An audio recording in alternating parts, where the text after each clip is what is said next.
When we combine like terms, we combine the coefficients of the like terms, but leave the variables alone. Coefficients are numbers used to multiply variables. For example, in the expression 5x minus 2, 5 is a coefficient. The 2, which does not have a variable with it, is a constant. Constants are numbers that don't have variables attached to them. That is, they aren't multipliers of variables. X is the only variable here.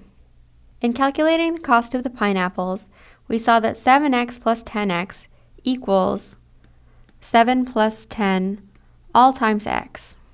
When we add up what's in the parentheses, we get 17x. The coefficients, 7 and 10, were combined, and the variable, x, stayed the same. You should be aware that if you are told to simplify an expression with like terms, that means you should combine the like terms. Simplify 4x squared minus 2x squared and enter your answer in this box.